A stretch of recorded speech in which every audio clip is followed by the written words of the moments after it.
आज मैं मोहनलाल सुखाड़ा यूनिवर्सिटी के BA third year final year के स्टूडेंट्स को संबोधित कर रही हूँ, जिनका दूसरा जो पेपर है वह है इंटरनेशनल रिलेशंस, अंतर्राष्ट्रीय संबंध। बच्चों के साथ ई कंटेंट के रूप में सिलेबस को शेयर किया जा चुका है और सिलेबस डिस्कस भी हो चुका है। और बच्चों को मैं बताना चाहूँगी कि यह जो पेपर है यह आपकी जनरल नॉलेज से बहुत क्लोजली रिलेटेड है। आपको रोज़ाना इसमें न्यूज़ देखनी है, न्यूज़पेपर से आपको अवेयर रहना है और अंतर्राष्ट्रीय स्तर पर जो भी घटनाक्रम हो रहे हैं उनसे आपको दिन प्रतिदिन अवगत रहना है, क्योंकि क्वेश्चन किसी भी तरह से पूछा जा सकता है।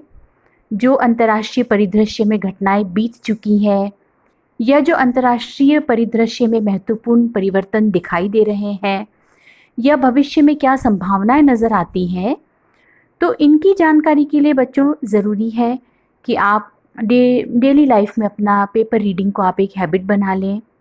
मैगज़ीन को आप कंसल्ट कर सकते हैं। जो अंतर्राष्ट्रीय घटनाक्रम है उसकी पूरी जानकारी आपको होनी चाहिए।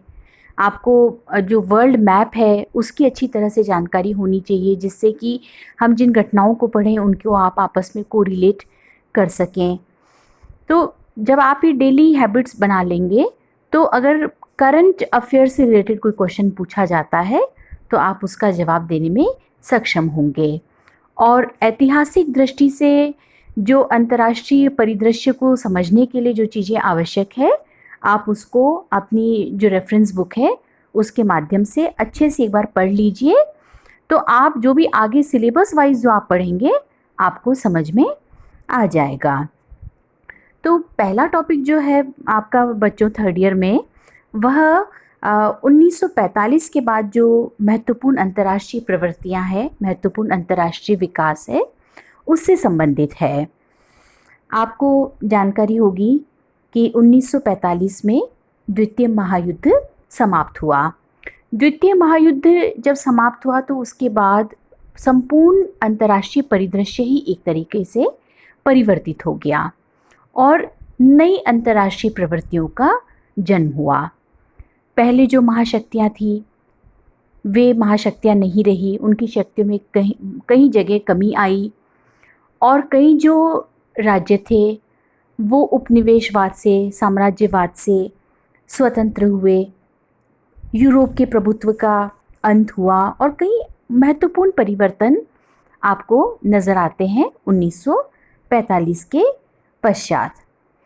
तो आज हम जानने का प्रयास करेंगे, समझने का प्रयास करेंगे कि कौन से ऐसे महत्वपूर्ण परिवर्तन थे जिन्होंने अंतर्राष्ट्रीय व्यवस्था को प्रभावित किया या एक तरह से नया एक इंटरनेशनल सिनेरियो उभर कर सामने आया।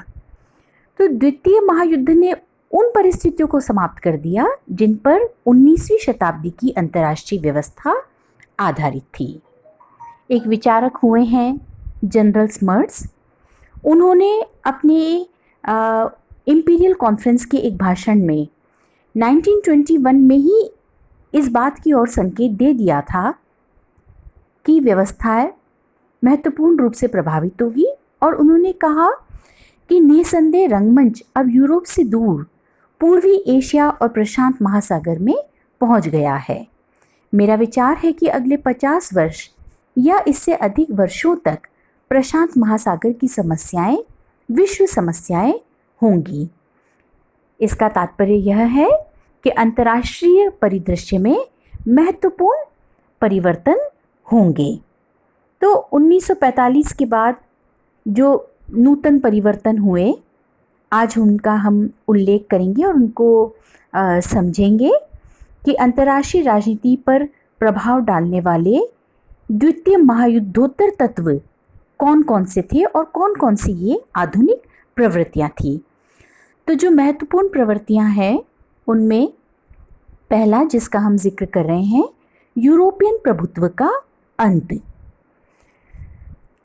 तो जो यूरोपियन राष्ट्रों ने विशाल साम्राज्यों की स्थापना की थी जर्मनी, इटली, ब्रिटेन, फ्रांस की गणना महान शक्तियों में की जाती थी। लेकिन सेकेंड वर्ल्ड वॉर के बाद क्या हुआ कि ये जो यूरोपियन राष्ट्र थे, इनकी अर्थव्यवस्था छिन्न भिन्न हो गई। युद्ध समाप्त होने के बाद इटली, जर्मनी, फ्रांस, ब्रिटेन जैसे राष्ट्र सेकेंड रेट पावर बनकर रह गए, द्वितीय श्रेणी की शक्तियां बनकर रह गई, और जो विश्व का नेतृत्व था वह यूरोप के हाथ से निकलकर संयुक्त राज्य अमेरिका और सोवियत संघ के हाथों में आ गया। इसी तरह से दूसरी जो प्रवृत्ति वह थी परमाणु युग का सूत्रपात। हमको पता है कि 6 अगस्त 1945 को हिरोशिमा पर अणुबम डाला गया और परमाणु युग का सूत्रपात हुआ। विश्व के सभी वैज्ञानिकों ने अनुभव किया कि अणु शक्ति के कारण मनुष्यों को अतिमानुषी शक्ति मिल गई है।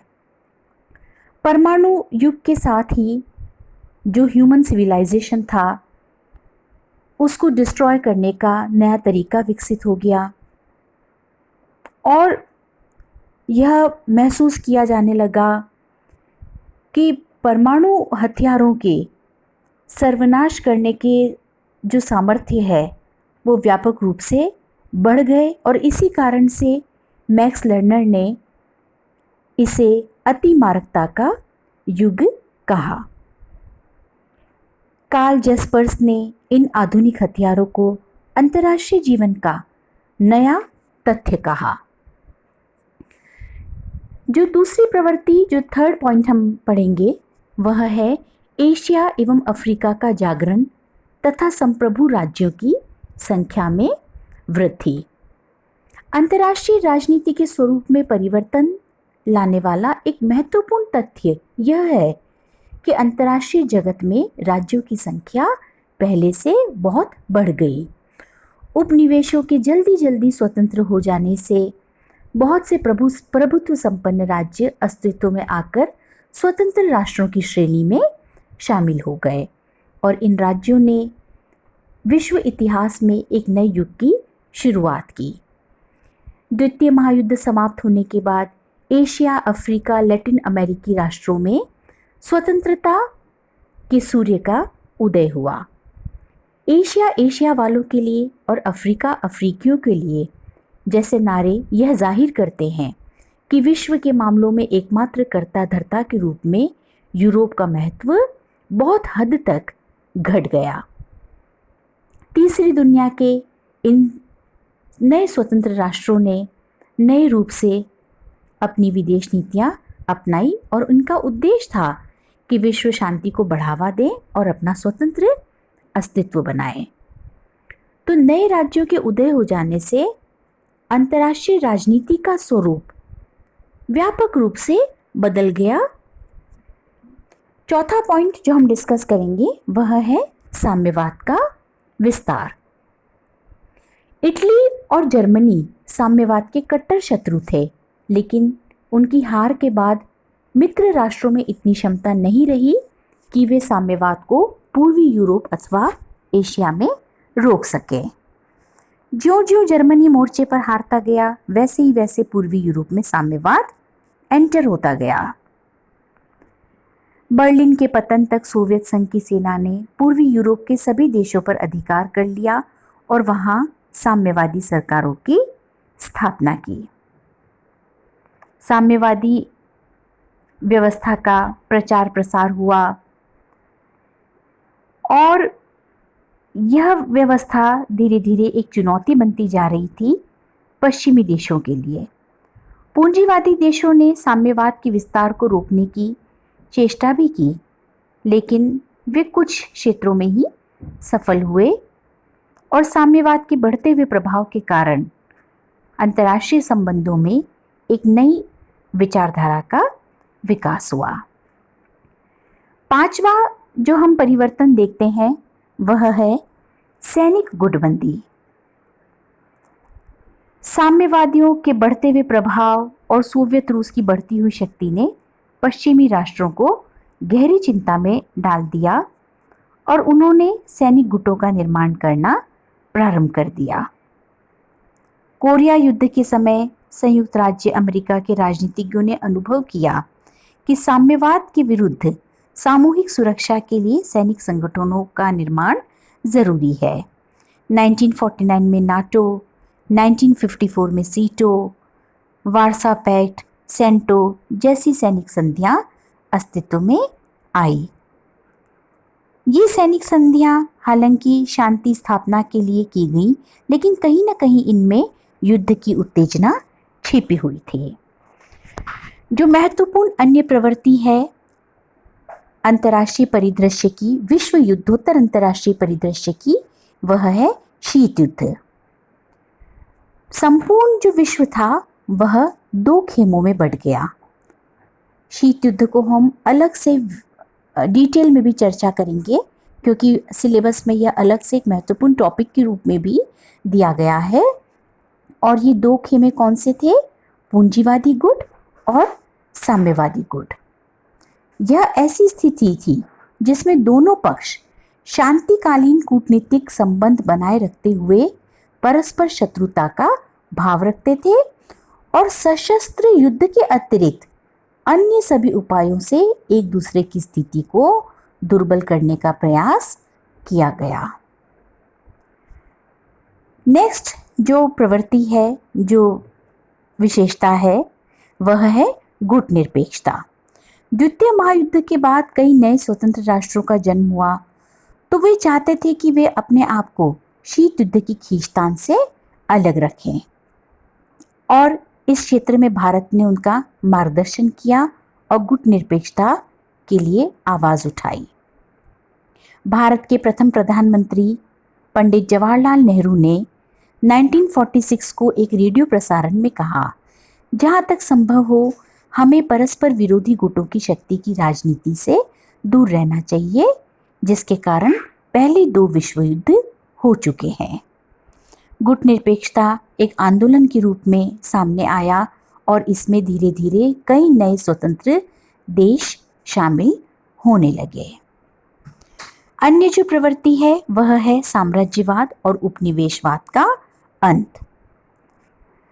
साम्राज्यवादी और उपनिवेशवादी शक्तियां इस युद्ध में स्वयं संकट में पड़ गई। साम्राज्यवाद और उपनिवेशवाद का अंत हुआ क्योंकि उपनिवेशों में राष्ट्रीय राजनीतिक चेतना जागृत हो चुकी थी, जिसे दबाना असंभव था। अफ्रीका और एशिया में जो अब तक विश्वास था कि यूरोपीय शक्तियां अजेय हैं और उनसे स्वतंत्र नहीं हुआ जा सकता, इस विश्वास को सेकेंड वर्ल्ड वॉर ने समाप्त कर दिया। साम्राज्यवाद और उपनिवेशवाद के अंत का अंतर्राष्ट्रीय राजनीति पर गहरा प्रभाव पड़ा। मतलब जो शक्ति के बहुत सारे केंद्र उभर कर सामने आ गए और उपनिवेशवाद के अंत से यूरोपीय राज्य बहुत कमज़ोर पड़ गए। एशिया और अफ्रीका के लोगों के उदय से यूरोपीय सभ्यता और संस्कृति की मान्यताओं पर भी कुठाराघात हुआ और जो शक्ति संघर्ष की राजनीति थी उसकी कुछ यूं कह दें कि दशा या दिशा में परिवर्तन व्यापक रूप से सामने आए। विश्व युद्धोत्तर अंतर्राष्ट्रीय प्रवृत्ति के रूप में एक महत्वपूर्ण प्रवृत्ति यह भी है कि महाशक्तियों की संख्या में कमी हो गई। 17वीं और 18वीं शताब्दी में यूरोप में अनेक छोटे बड़े राज्य थे। बहुत बड़ा समूह था जर्मन साम्राज्य में राज्यों का, जो वेस्टफेलिया की संधि के साथ समाप्त हुआ। जो 900 राज्यों का समूह था वह संख्या 355 हो गई। धीरे धीरे इसमें भी कमी हो गई। इटली के एकीकरण ने अनेक छोटे छोटे राज्यों का लोप कर दिया। बहुत सारे राज्य उभर कर सामने आए और केवल जो महाशक्तियां जो रहीं, 8 राज्य जो बाद में आए, ऑस्ट्रिया, फ्रांस, ब्रिटेन, पुर्तगाल, रूस, प्रशिया, स्पेन, स्वीडन, ये जो 1815 के बाद राष्ट्रवाद के इस बढ़ते दौर के साथ यूरोप के राजनीतिक नक्शा जो 1815 के बाद सामने आया, उसमें ये 8 राज्य थे और इन 8 राज्यों में से भी 3 पुर्तगाल, स्पेन और स्वीडन नाम मात्र की ही महाशक्तियों के रूप में रहे और ये भी जल्दी ही महाशक्तियों की संज्ञा से ओझल हो गए। फिर 1860 के बाद इटली, संयुक्त राज्य अमेरिका और जापान को महाशक्ति के रूप में स्वीकार कर लिया गया। तो महाशक्तियाँ बदली, उनका स्वरूप बदला, उनकी संख्या में कमी हुई।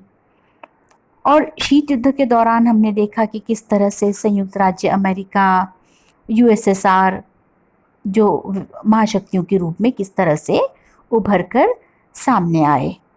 तो इसके पीछे जो मूल कारण रहे, विज्ञान और तकनीकी ज्ञान, विचारधारा, और दूसरे महायुद्ध के बाद देखा जाए तो मुख्य रूप से दो महाशक्तियां रह गई और जो विश्व था वो बाइपोलर हो गया। द्विध्रुवीय राजनीति का परिदृश्य सामने आया, जिसका एक ध्रुव पश्चिमी गुट का नेता संयुक्त राज्य अमेरिका और दूसरा ध्रुव साम्यवादी गुट का नेता सोवियत संघ था। तो महत्वपूर्ण रूप से हम देखेंगे कि बाद में फिर क्या हुआ, जो एक प्रवृत्ति जो समय बढ़ता गया और नई प्रवृत्तियां जैसे जैसे आगे बढ़ती गई, तो बहुकेंद्रवाद की ओर भी हम बढ़े। द्विध्रुवीय जो विश्व था वो बाद में धीरे धीरे बहुकेंद्रवाद की ओर अग्रसर हुआ। 1964 में अणु बम और 1967 में हाइड्रोजन बम का निर्माण करके साम्यवादी चीन विश्व नेतृत्व के लिए सोवियत रूस और अमेरिका का प्रतिद्वंदी बन गया। तो 1970 तक इन तीनों देशों के संबंध अंतर्राष्ट्रीय राजनीति में एक ट्रायंगल की तरह सामने आए। एक ही विचारधारा, साम्यवाद का समर्थक होने के बावजूद सोवियत संघ और चीन मित्र नहीं थे, तथा विरोधी विचारधाराओं में विश्वास के बावजूद अमेरिका तथा सोवियत संघ और चीन तथा अमेरिका एक दूसरे के निकट आने लगे। तो कई विद्वानों ने ऐसा भी माना कि शक्ति के अन्य केंद्र उभर कर सामने आए हैं। एशिया में भारत, चाइना, जापान नए शक्ति के केंद्र उभरे, जो विश्व के शक्ति संतुलन को किसी भी ओर ले जा सकते थे। मध्य पूर्व में तेल उत्पादक देश, यूरोप में फ्रांस और जर्मनी के शक्ति केंद्र भी महत्वपूर्ण थे, जिनकी उपेक्षा नहीं की जा सकती थी। विश्व युद्धोत्तर जो प्रवृत्ति है वह एक और महत्वपूर्ण यह है कि तीसरे विश्व का महत्व बढ़ता गया। एक ऐसा समय था जब एशिया, अफ्रीका और लैटिन अमेरिका के जो देश थे, विकासशील देश, उनको उपेक्षा की दृष्टि से देखा जाता था। लेकिन बाद में तीसरे विश्व के नवोदित राष्ट्र अविकसित और छोटे होने के बावजूद भी अपनी संख्यात्मक शक्ति के कारण संयुक्त राष्ट्र संघ में महत्वपूर्ण भूमिका का निर्वाह करने लगे। उत्तर और दक्षिण का जो संघर्ष था वह भी सामने आया। उत्तरी ध्रुव को केंद्र मान लें तो केंद्र के निकटतम प्रदेश समृद्ध और औद्योगिक राष्ट्र हैं और परिधि स्थित प्रदेश औद्योगिक दृष्टि से पिछड़े राष्ट्र हैं। तो उत्तर और दक्षिण का जो संघर्ष था महत्वपूर्ण रूप से आर्थिक संघर्ष के रूप में उभर कर सामने आया। धीरे धीरे संयुक्त राष्ट्र का परिवार बढ़ता गया। 1945 में संयुक्त राष्ट्र संघ के सदस्यों की संख्या जो 51 थी वह निरंतर बढ़ती गई और संयुक्त राष्ट्र जो संघ है अंतर्राष्ट्रीय राजनीति में उसकी सक्रियता भी बढ़ती गई। तो हम देख सकते हैं कि सेकेंड वर्ल्ड वॉर के बाद अंतर्राष्ट्रीय जो परिदृश्य था, अंतर्राष्ट्रीय स्तर पर महत्वपूर्ण प्रवृत्तियां उभर कर सामने आई। महत्वपूर्ण रूप से दो महाशक्तियां जो शीत युद्ध के समय जब हम उनका अध्ययन करेंगे और डिटेल में तो घटनाओं की जानकारी हमको मिलेगी। तो किस तरह से शीत युद्ध का जन्म हुआ, किस तरह से दो महाशक्तियां उभर कर सामने आई। दो महाशक्तियां प्रभावी रही, लेकिन बाद में धीरे धीरे अन्य भी शक्ति के केंद्र उभर कर सामने आए। संयुक्त राष्ट्र संघ की भूमिका परिवर्तित हुई। गुट निरपेक्ष आंदोलन का महत्वपूर्ण जो स्वरूप हमारे सामने आया और किस तरह से सैनिक संगठनों का निर्माण हुआ और साम्राज्यवाद और उपनिवेशवाद के अंत ने अंतर्राष्ट्रीय जगत में व्यापक रूप से परिवर्तन किए। तो यह तो थे जो मेजर इंटरनेशनल डेवलपमेंट्स जो आज का हमारा टॉपिक था 1945 सेकेंड वर्ल्ड वॉर के बाद।